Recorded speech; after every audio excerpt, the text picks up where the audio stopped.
안녕하세요. 인생디자인학교 생각관리의 힘 독서 저는 청취자 테이쌤입니다. 이번 저희가 선정한 책이 이어령의 마지막 수업이죠. 지난번에 제가 프롤로그를 낭독해 드렸고요. 이번에 제 1장 들어갑니다. 1장 다시 라스트 인터뷰. 그는 필연적으로 생명이 넘치는 인간이었으나 죽음과도 불화하지 않았다. 그렇게 이어령이라는 말이 생사의 최전선을 달려주어 고맙다. 말 맞자 말씀 할 때 말자네요. 네, 18페이지입니다. 이번이 내 마지막 인터뷰가 될 거예요 라는 말이 담긴 이어령 마지막 인터뷰. 죽음을 기다리며 나는 탄생의 신비를 배웠네. 기사가 나갔던 2019년 가을 이후로 세상은 달라졌다. 인터뷰 전문 기자로 내 인생 또한 그 기사 이전과 이후로 나뉘었다. 그것은 하나의 전환점이 되었다. 당시 나는 늘 그렇듯 사무실 한켠에서 새벽까지 홀로 또각거리며 자판을 두드렸고 집에 와서 잠자리에 누웠다. 옆에 누운 두 아이의 새카만 머리통과 자그마한 두 덩어리의 발바닥을 더듬어 만져보며 살아있다는 것의 생명감에 몸을 떨었다. 기사를 완성하기까지 혹 그 사이에 선생님이 떠나실까봐 얼마나 가슴을 졸였는지 모른다. 출고 버튼을 누른 후에 또다시 내가 이 어른의 마지막 말을 전할 자격이 되나 두렵고 송구해서 뒤척였다. 그리고 정확히 그날 아침 7시부터 내 전화통은 불이 나기 시작했다. 사람들은 내 것인 줄 알았으나 받은 모든 것이 선물이었다라는 이어령 선생님의 메시지에 반응했다. 이어령 선생님의 말처럼 죽음이 무엇인지 알게 되면 삶이 무엇인지 알게 된다가 이 인터뷰의 핵심이다. 돌아보면 선생이 이 시대에 태어나 대중 앞에 서서 쓰고 말한 모든 것도 한 문장으로 압축된다. 메멘토 모리, 죽음을 기억하라. 죽음이라는 거대한 동굴을 들여다보고 그 벽에 삶이라는 빛의 열매를 들이우는 능력은 선생이 가진 특별한 힘이다. 죽음은 생명을 끝내지만 말은 끝내는 것은 아니다. 라는 그의 예지는 너무도 생생해서 살았거나 죽었거나 상관없이 그의 힘찬 육성이 일상 곳곳에 파릇파릇하게 파고든다. 결과적으로 그는 내게 어둡고 눅눅한 임사 체험이 아닌 무섭고도 강렬한 탄생의 체험을 들려주었다. 내가 이어령 선생의 마지막 이야기를 담은 더 깊은 라스트 인터뷰를 단행본으로 진행하기로 했다고 하자 지인들은 다정하게 한호했다. 그 대화는 마치 모리와 함께한 화요일 같은 책이 되겠군요. 죽어가는 노 교수가 인생에서 가장 소중한 가치를 들려주는 마지막 수업. 흥미로워요. 우리에겐 특별한 선물이 될 거예요. 내가 직접적으로 그 이야기를 전하진 않지만 눈치 빠른 선생은 이미 상황을 간파하고 있었다. 그는 모리 교수와는 여러모로 다른 사람이었으나 죽어가는 스승 곁에서 삶의 진실을 듣고 싶어하는 독자들의 간절한 소망은 정확히 이해했다. 이어령 교수는 모리 교수보다 육체적으로나 지적으로 자아가 더 강렬하고 매 순간 활활 타오르는 사람이었다. 그를 볼 때마다 나는 한라산 같다는 느낌을 받았다. 한 번도 지적 폭발을 멈추지 않는 한라산 같은 선지자. 루게릭병을 앓았던 모리는 제자인 앨범에게 헝클어진 백발, 힘없는 팔다리, 침 흘리고 화장실에서 일어나지 못하는 모습 등 생명이 사그라드는 모든 과정을 공유했으나 이어령은 내게 면도하지 않는 모습조차도 보여주기 싫어했다. 옥색 스웨터와 면바지를 입은 168cm의 이 단정한 위인은 중국 차와 싱싱한 청포도, 호두를 가득 담은 볼이 놓인 기다란 테이블에서 나를 기다렸다. 나는 대화를 시작할 때마다 이어령 선생에게 몸 상태가 어떠한지를 매번 묻곤 했다. 때로는 선생의 몸은 불시에 안 좋아져 나는 평창독 언덕 위로 달리던 택시를 돌려 언덕 아래로 곤두박질 치듯 내려와야 했다. 그런 날은 오후에 힘없는 목소리로 전화가 걸려오곤 했다. 아까는 미안했네. 지금은 조금 기운을 차렸어. 해야 할 이야기를 다시 이어갈까? 복부까지 팽팽한 공명으로 당겨진 그의 목소리는 할 시위를 떠난 화살처럼 기의 간역 정중앙에 꽂혔다. 그러나 그 자신 그렇게 힘센 말을 쏟아낸 후에 말 발굽에 여진이 남아 당신의 골상을 때린다고 괴로워했다. 내가 쏟아낸 말들이 내 뒷골에서 웅웅거려. 나는 선생의 코앞에 이른 죽음과 병마에 함께 쫓기는 기분으로 가을을 보내고 겨울을 보냈다. 도끼날이 얼음처럼 내리치듯 칼바람을 일던 어느 아침에 바람 구두를 신고 먼 길을 떠날 사내처럼 선생은 한달음에 말했다. 내년 3월이면 나는 없을 거야. 그때 이 책을 내게. 노인의 목숨을 노리는 코로나 바이러스가 그의 집 대문 앞을 서성거리는 듯한 두려움에 나는 매번 찬바람을 일으키며 초인종을 누르기가 숭고했다. 그러나 그는 도움을 필요로 하는 연약한 사람이 아니라 도움을 주려는 사람의 자세로 나를 맞았다. 통창으로 산 그림자와 빛이 쏟아지는 그의 저택에서 나는 한 번도 주눅든 적은 없지만 선생이 풍기는 위용에 여러 번 숨을 고르곤 했다. 어둠과의 팔씨름. 작년 10월에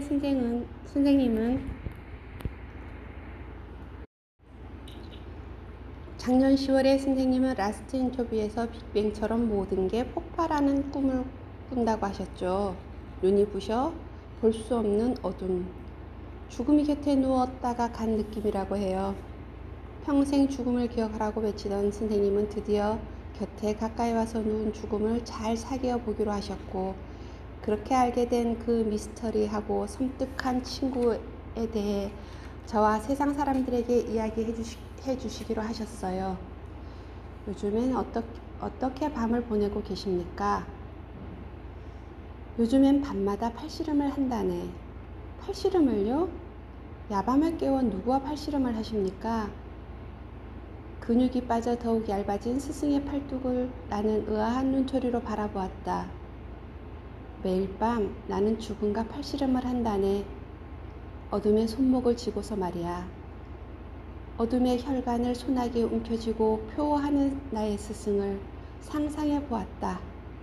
수수께끼 같은 미소를 띤 채 그는 파일을 열어 시 한 편을 읽어주었다. 한밤에 눈 뜨고 죽음과 팔뚝 씨름을 한다. 근육이 풀린 나인 팔로 어둠에 손을 쥐고 힘을 준다. 식은땀이 밤이슬처럼 온몸에서 반짝인다. 팔목을 꺾고 넘어뜨리고 그 순간 또 하나의 어둠이 팔뚝을 걷어올리고 덤빈다. 그 많은 밤에 팔뚝을 넘어뜨려야 겨우 아침 햇살이 이마에 꽂힌다. 심호흡을 하고 야윈 팔뚝에 알통을 만들기 위해 오늘 밤도 나는 눈을 부릅뜨고 내가 넘어야 할 어둠의 팔뚝을 지켜본다. 감정을 자제한 드라이한 목소리에 힘이 느껴졌다. 나는 이제부터 자네와 아주 중요한 이야기를 시작하려 하네. 이 모든 것은 내가 죽음과 죽기 살기로 팔씨름을 하며 깨달은 것들이야. 이해하겠나? 어둠의 팔뚝을 넘어뜨리고 받은 전리품 같은 것이지. 이 생의 마지막 수업이 될 테니 가장 귀한 것을 주고 싶다고 했다. 어둠에 10년을 직면했던 현자의 눈에 파르르 지혜의 불꽃이 일었다. 예일대 교수인 셸리 케이컨이 했던 유명한 이야기로 수업의 서문을 열었다. 한 사람이 우주선을 타고 여행을 떠나기 전에 친구와 작별 인사를 했어. 우주의 시간은 달라서 돌아오면 200년이 훌쩍 지나버려. 지구 시간으로는 마지막 만남이니 그게 결국 죽음인 거라. 그런데 이를 어째? 그 우주선이 출발하다가 중간에 폭발을 해버린 거야. TV 중계로 그걸 지켜보던 친구가 깜짝 놀랐겠지? 아이고, 내 친구가 죽어버렸네. 그제야 울고불고 난리가 났어. 아이러니하지 않나? 그럼 아까 죽음은 뭐고 지금 죽음은 또 뭔가? 글쎄요. 내 눈앞에 없어도 다른 시공간을 살아도 어딘가에 있다라는 인식이 우리를 견디게 하지 않습니까? 적어도 그 존재를 상상할 수 있으니까요. 좀 더 드라이하게 이야기해보지. 고려청자가 있어. 사람이 아니고 사물이네. 고려청자는 무덤 속에 있었어. 그걸 500년 후에 발굴했다면 내 눈앞에 없었어도 고려청자는 500년을 존재한 거야. 그런데 이게 깨지면 그 순간 아이고 이걸 어째 한탄을 하지. 그런데 그 청자는 무덤 속에 있을 때 이미 우리 앞에 없었던 것 아닌가. 알 것도 같고 모를 것도 같습니다. 서양에서는 지금까지 영가육이라는 이론을 가지고 삶과 죽음을 설명했네. 소크라테스도 다르지 않아. 하지만 나는 육체와 마음과 영혼, 삼원론으로 삶과 죽음을 설명할 거야. 그가 유리컵을 가져다 내 앞에 두고 결국 결기 어린 표정을 지었다. 죽음에 관한 느슨한 아포리즘을 기대했던 나는 당황했다. 거기에 빛이 들어가 창조가 되는 거지. 빛이 있으라 하니 빛이 있었다고 성경은 기록하고 있지요. 하느님의 영과 공허가 섞여 우주가 창조되는 순간이야. 천국은 뭐라고 설명하시겠어요? 물질과 마인드가 있었던 기억과 그것을 담을 수 있게 했던 보이드 그 자체. 기독교에서는 천국이라고 하고 소크라테스에서는 이데아라고 하네. 영원 불멸이야. 공허는 죽지 않아. 빅뱅 이전에 있었으니까. 이 모든 게 어둠과 팔씨름을 해서 깨달은 거란 말씀이지요. 그렇지. 어둠은 물러가고 창밖으로 빛이 들어오면 좀 덜 아프거든. 그때 비로소 잠을 청하는 거야. 나는 가만히 선생님의 빈 잔을 바라보았다. 컵 하나에 굳은 몸과 컵 하나에 조속지변하는 마음과 컵 하나에 담긴 태초의 공허를 가득 찬 술잔으로 찰랑대며 살아가는 보통 사람의 비어있는 찻잔으로 우주의 공허와 맞닿은 영적인 사람들이 등켜 돌아가는 세상. 서로의 술잔이 부딪히며 가끔 우주를 향해 제각자의 언어로 건배사를 하며 정신없이 살던 어느 날 이어령이라는 어른을 만나 그가 어둠과의 팔씨름으로 값을 치른 달고 깊은 공허를 나눠 마시고 있는 것이다. 죽음은 철장을 낳은 호랑이가 내게 덤벼드는 일. 밤마다 공허를 충전한 현자는 한 차례 이야기를 쏟아낸 후 다음 라운드를 기다리며 복서처럼 의자에 기대 가만히 앉아 숨을 골랐다. 몹시 필요하나 패배하지 않겠다는 의지가 고인 눈빛이 형령했다. 어둠과의 팔씨름 얘기를 하셨는데 생각해보면 선생님은 살면서 패한 일은 거의 없으시지요. 아니야, 나는 매번 패했어. 글 쓰는 사람은 매번 패배한다네. 이해가 안 되는군요. 글로 치면 모든 영역에서 거의 다 백전백승하지 않습니까? 아니라네. 나는 매번 KU패 당했어. 그래서 또 쓴 거지. 완벽해서 이거다 다 됐다 싶으면 더 못 썼을 거야. 갈매기 꿈을 쓴 리처드 바크는 갈매기 조나단의 생애를 쓰고 자기 타자기를 바닷속으로 던져 넣었다잖아. 그걸로 다 썼다는 거지. 난 그렇지 못했네. 내가 계속 쓰는 건 계속 실패했기 때문이야. 정말 마음에 드는 기가 막힌 작품을 썼더라면 머리 싸매고 다시 책상 앞에 앉았을까 싶어. 글을 쓴다는 것은 앞에 쓴 글에 대한 공허와 실패를 딛고 매번 다시 시작하는 것이라고. 그가 환하게 웃었다. 그 순간 나는 나의 스승이 바닷가 모래사장에 앉아 지는 해를 바라보며 모래집을 짓는 아이처럼 보였다. 매번 실패할 수 있기에 이 놀이가 끝나지 않을 거라고 믿는 아이. 막막한 울분이 아니라 가벼운 흥분에 휩싸인 채로 갈매기 조나단은 오기를 위해 날지 않고 궁극의 비행을 위해 날았잖아요. 선생님은 혹 계속 글을 쓰기 위해 자신이 실패하고 있다고 가정하는 것은 아닌지요?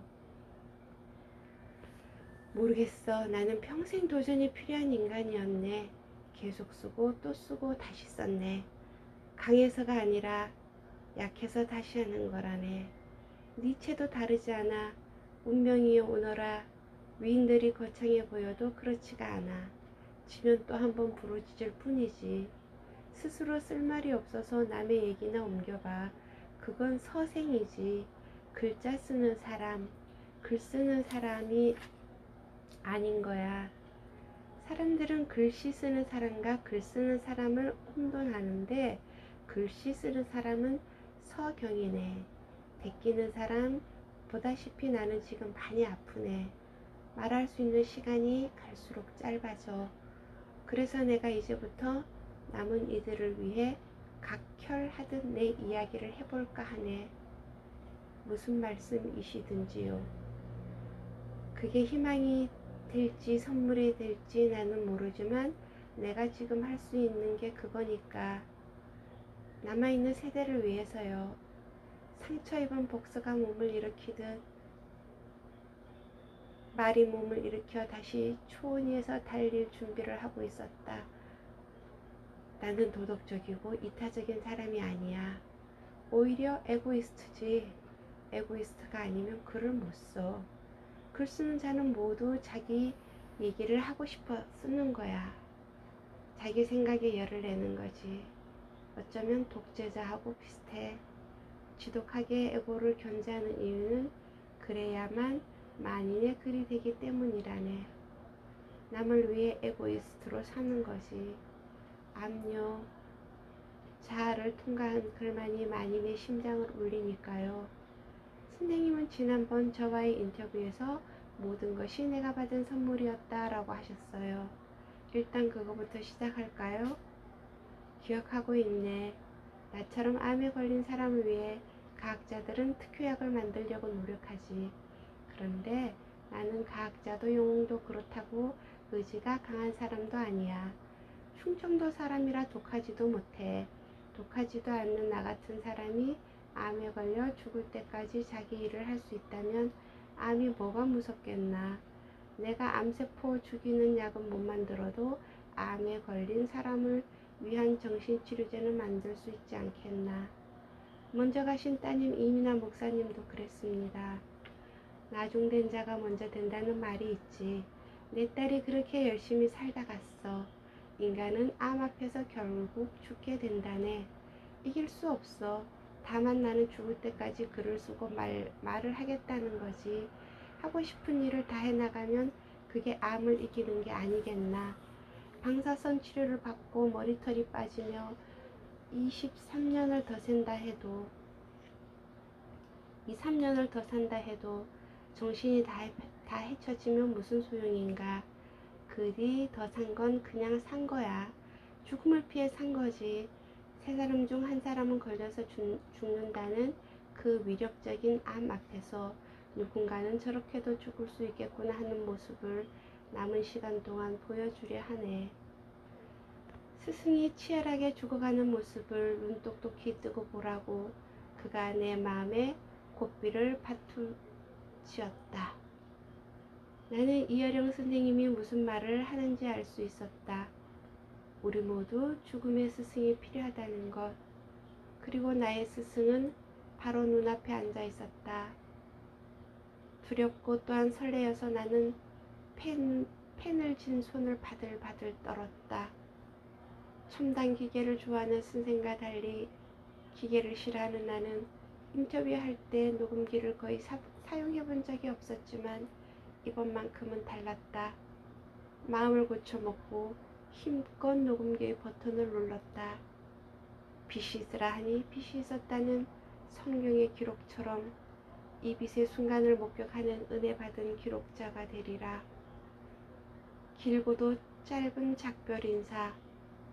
얼마나 멋진 시간이 될 것인가. 가을빛이 식탁을 비췄고 은쟁반 위에 놓인 살찐 포도송이는 연두빛이 싱그러웠다. 공포는 없으신지요? 자신은 없네. 엘리자베스 케블러 로스라는 사람은 최초로 죽음학을 했고 죽음에 대한 강의를 그렇게 많이 했는데도 정작 자기가 암에 걸리고는 감당을 못했어. 그것을 본 한 기자가 물었지. 당신을 임종하는 사람을 지켜보며 그렇게 많은 희생을 줬는데 왜 정작 당신은 죽음 앞에서 화를 내고 있느냐? 로스가 이렇게 대답했다네. 지금까지 내가 말한 것은 타인의 죽음이었어. 동물원 철장 속에 있는 호랑이였지. 지금은 아니야. 철장을 나온 호랑이가 나한테 덤벼들어. 바깥에 있던 죽음이 내 살갗을 뚫고 오지. 전혀 다른 거야. 전두엽으로 생각하는 죽음과 척추신경으로 감각하는 죽음은 이토록 거리가 멀다네. 시한부 삶을 선고받았을 때 인간은 부정, 분노, 타협, 우울, 수용의 5단계를 거친다고 가르쳤던 정신과 의사 케블러스 로스. 그토록 오랜 죽음에 훈련된 사람도 보통의 인간들처럼 부정 분노로 출발해서 똑같은 절차를 거쳐갔다니 철장 속의 호랑이와 철장 밖의 호랑이라는 말에 심장이 오그라들었다.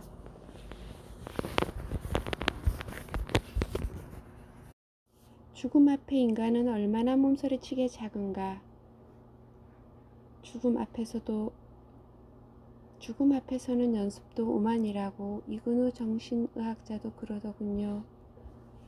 살아서 하는 임종 연습조차 어릿강대 같은 노름이라고요.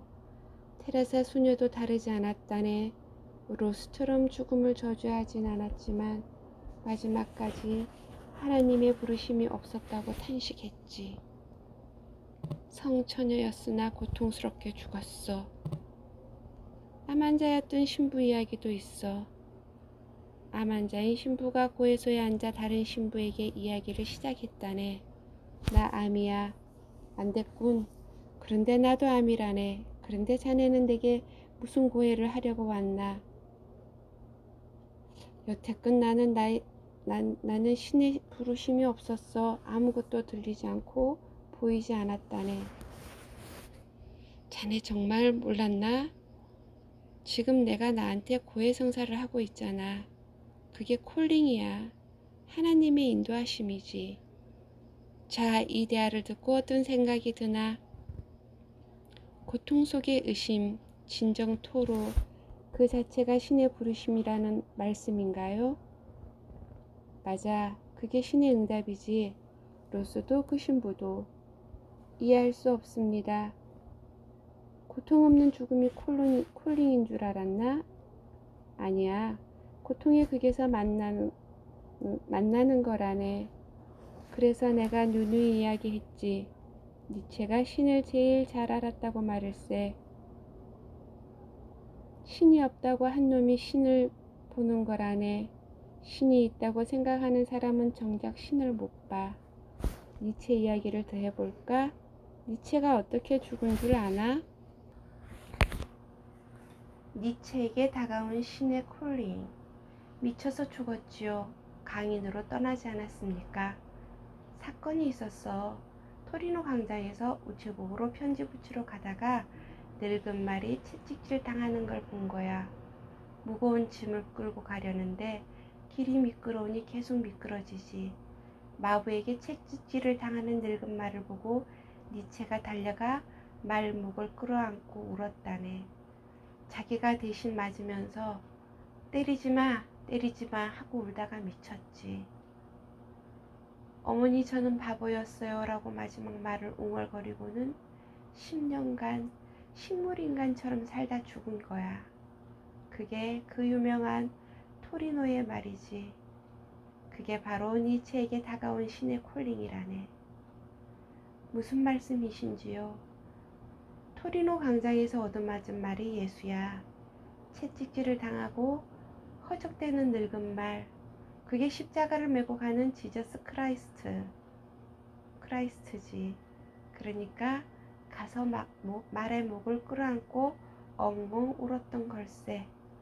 자기가 늙을 말하고 무슨 관계가 있겠나. 가까우면 마부하고 가까워야지.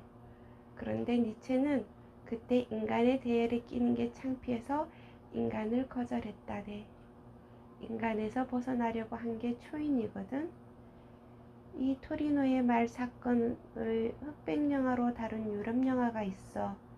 146분 동안 마부와 딸이 강야에서 늙은 말 하나만 키우는 이야기야. 제목이 토리노의 말이야. 이루 말할 수 없이 지루한 영화야. 자네가 보면 반할 수밖에 없는 아주 기가 막히게 지루한 이야기라네. 어떤 부분이 그토록 드라마틱하게 지루한가요?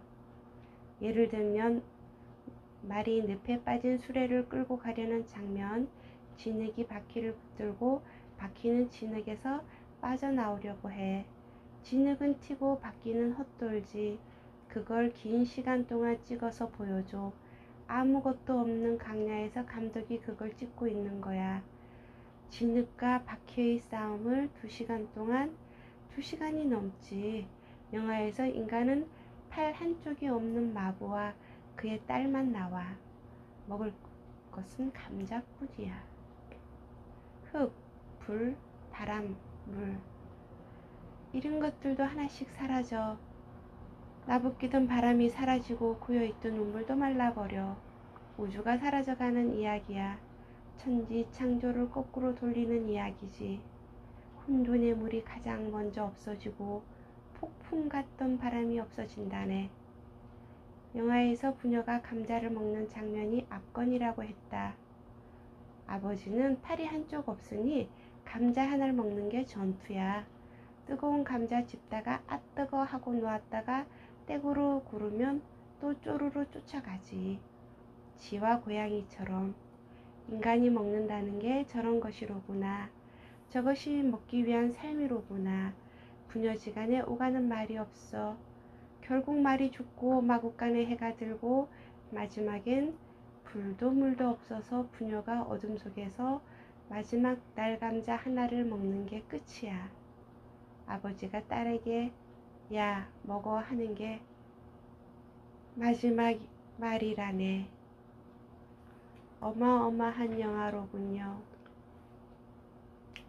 토리노의 말 같은 영화는 우리는 만들기 힘들 거야.